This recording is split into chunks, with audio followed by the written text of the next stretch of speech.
Shalom. This is the brother Tazabar from GMS South Holland, coming back to you through the spirit and power of Yahweh Bashem Yahushai. Before I start off, I want to give all praises, glory, and the highest honor to Yahweh Bashem Yahushai Bashem Kadosh. Double honors to the elder apostles of Great Millstone. Peace and salutations to the elect out there. They're spreading this word as sincerity and the truth all over the four corners of the earth. God, there's going to be a Hebrew prayer. Okay, every now and then, me and a couple of other brothers come out with Hebrew prayers. Like I always say, it's better to pray in the Lashon Kodesh. Make sure you know what you pray with the understanding, that you pray with the understanding of what you say. Okay, so in order to do that, you need to rehearse your prayers. Okay. The prayer that you see in front of you right now, that's what it is. So you can screenshot it. While you're listening to the video, you can make a screenshot and then you can save it in your files, whatever you got. Okay, so this prayer is concerning Psalm 61 verse 4, which says, I will abide in thy tabernacle forever. I will trust in the covert of thy wings, Selah. Okay, now I didn't add Selah in the prayer because that is because the Psalms are songs. Okay, so these are musical terms, Salah, and there's another one which I can get to right now. But there are certain musical terms that are being used while you read the book of Psalms. Okay, so before I read the prayer, I want to go into this verse, which states, I will abide in thy tabernacle forever. Okay, which if you go to the word tabernacle, okay, it says, ahala, okay, or ahal, which means tent, nomad stand, and thus symbolic for the wilderness life, transcends dwelling, home, habitation, the sacred tent of Yahweh, the tabernacle. Okay, so when we go back to the ancient times, before there was a temple made unto the Heavenly Father, his tabernacle was a tent. Okay, we would move the camp. We would have the north part of the camp, the east, the south, and the west part of the camp, and the tabernacle would be in the midst of those four sections. And there would be the Ark of the Covenant, and the chariot would be above the tabernacle. And if the chariot would move, that would mean we would have to move. Okay. Now, spiritually speaking, the habitation, the dwelling, the home. Okay, so what does it mean to abide in the tabernacle of the Most High? It means to abide in His truth. Okay, it means to abide under the protection. Also, that's why it says, trust in the covert of thy wings, which is the protection, represents the protection of the Heavenly Father. But like I said, the tabernacle represents the truth, man. Okay, because as long as you are in the truth, you will be protected by Yahweh Bashem Yahushai. Okay, so this is the word wing. It says kanap. Okay, border, corner, blah, blah, blah, of the garment. So this is, of course, symbolic. But I tried to get the word covert, actually. I don't know why I clicked on wing. Okay, the word covert, satar. It says covering, shelter, hiding place. Covering, hiding place, shelter, secret place, secrecy. Okay, shelter, protection. You see that? So as long as you abide in the truth, you will be protected by the Heavenly Father.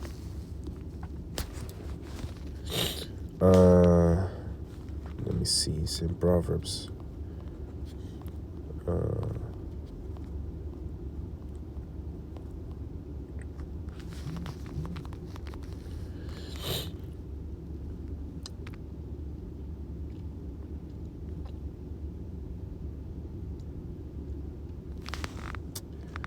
Let me see. Rock. What is this other word?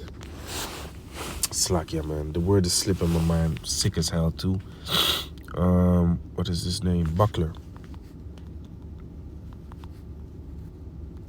Buckler. Yep. This is Psalms 18 and 2.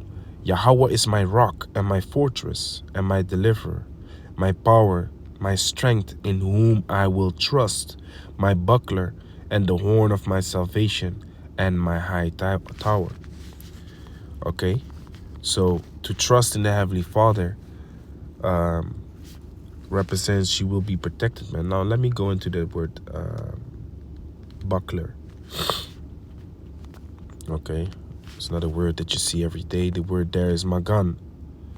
Magan, shield. Okay. So figuratively a protector.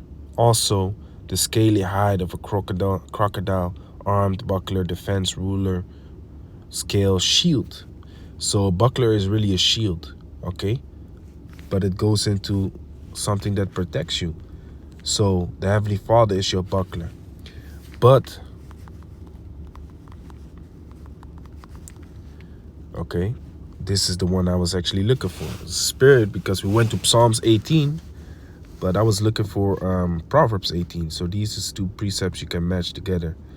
Okay, this is Proverbs 18, verse 10. The name of Yahweh is a strong tower.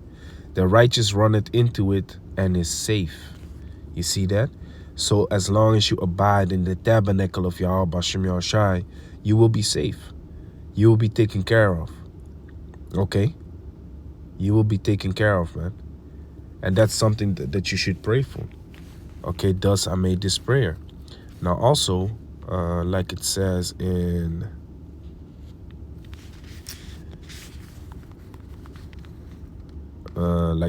Psalms 37, if I'm correct. Psalms 37 or 73. It's like, yeah, I was correct. I was already in 73. So it says here, let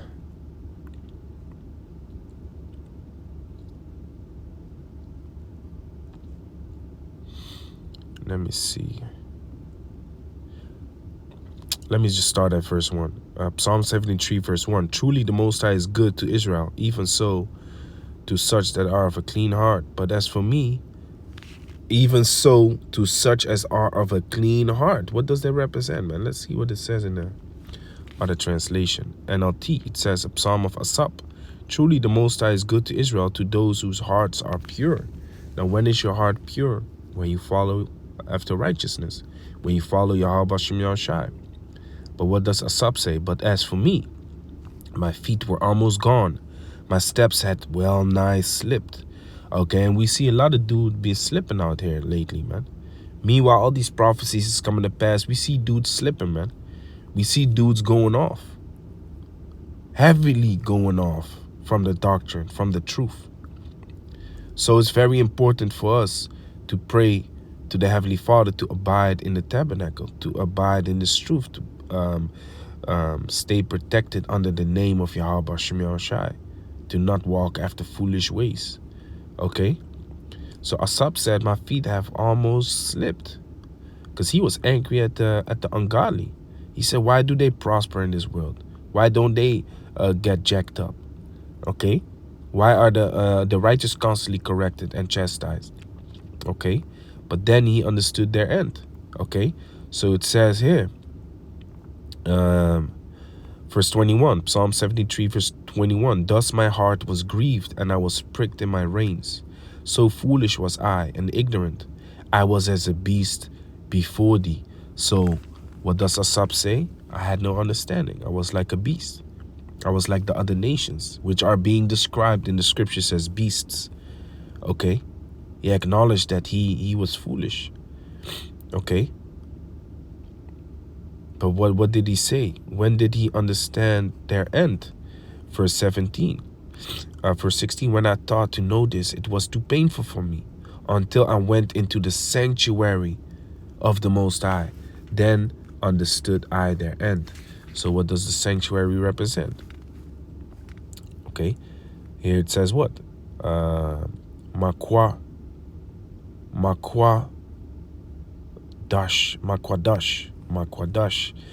Sacred place, sanctuary, holy place, sanctuary of the temple, of the tabernacle. You see that? So the sanctuary and the tabernacle are intertwined. We have to stay in the habitation, in the holy presence of the Heavenly Father. That's where we're supposed to stay. And that's where the truth is. So as long as you abide in the truth, you're going to understand the things that are going on and the things that are happening. If you do not understand, you got to pray for it, man. Pray to the Heavenly Father to get that understanding, to get that knowledge, to know what's going on. Sometimes the Most High is doing things in your life that you be like, huh? What is this? But it's for your betterment, okay? Character development. So here is the prayer. Gonna keep it short. Lord willing, I'm gonna go live later today. So this is Psalm 61 verse 4. I will abide in thy tabernacle forever. I will trust in the covert of thy wings. In the Hebrew, agawara, ba'a halaka, iwalamyam, chasa, ba satar, kanap yaka. Okay, agawara means I will abide. Ba'a halaka means in thy tabernacle. Now the reason I put a stripe there is for you to have a better pronunciation. But ba means in, and ahal means tabernacle. But ahal aka is thy tabernacle. Okay, aha laka. So I put ba'a halaka, just for you to have a better pronunciation, because this is, if you put it like this, it might be a whole tongue twisters. Ba'a halaka. If you practice it, you will get the hang of it, but you know, it's up to you. Ba'a halaka. Okay, so yeah, whatever you want. If you want it like this without the stripe, slakya, then ba'a halaka. Then you can put it without the stripe. You can also, you know, put the space here. You know, just like what I did here with the word covert. In, covert. Okay, ba is in. Satar, covert. So you can also put it like this. Ba, aha, laka. You see, it's a little bit tough. But it's up to you. Meaning, ba, in, ahalaka, thy tabernacle. Iwalamyam forever. Achasa, I will trust. Ba satar, in thy covert. Kanap yaka, thy wings. Kanap meaning wings. Yaka meaning thy. Okay. So again, another prayer, man. Try to study these prayers. Try to remember these prayers. These are like literally 1, 2, 3, 4, 5, 6 words that you should memorize. I know this is a little bit tough, but you know, you gotta have your arsenal of prayers, man. Like when you are in trouble, when you don't have your phone with you or whatever. Okay. Also, for the times to come, it's important that you have certain prayers in mind, you know, that can help you and can push you through, man. Okay. I know when I pray, I feel powerful, man. I feel strengthened. Okay. Especially when your mind is, you know, in a place that you don't want it to be. You want to have this boost. Okay. Now the scriptures give you a boost. Okay. Yahweh Bashim Yahushua can give you that boost. But the Lord wants you to ask for it. Because it says also in Matthew, like I always read when I go into these prayers, Matthew 7:7 says what? Ask and it shall be given you. Seek and ye shall find. Knock and it shall be opened unto you. For everyone that asketh receiveth, and he that seeketh findeth, and to him that knocketh it shall be opened. So the Heavenly Father knows what you need. The Heavenly Father knows what you want. But guess what? He wants you to ask for it. He wants you to knock at his door. He wants you to trust in Yahweh Bashim Yahushua. Then he will cover you with his wings. Then he will help you. Then he will guide you. You understand? That's that trust, man. Okay, that's why Joshua and Caleb got blessed. Because they trusted wholly in Yahweh Bashim Yahushua. And how did they show him that? By their works. Faith without works is dead. Okay? So when you are in certain situations, okay, wherein you need to rely on Yahweh Bashem Yahushai, this is a moment you show your faith. Only by putting up prayers. If you start praying in the time of trouble, Yahweh Bashem Yahushai sees your faith. You show your works. You literally show your faith by your works because you start to pray in the time of trouble. Okay? Now the Heavenly Father sees and knows like, oh, okay. So you're catching hell, now you come to me. Okay, that's beautiful. Okay, that's what the Most High wants. Okay, so with that, I want to give all praises, glory, and the highest honor to Yahweh Bashem Yahshua, Bashem Wakakadosh. Shalom to the elect.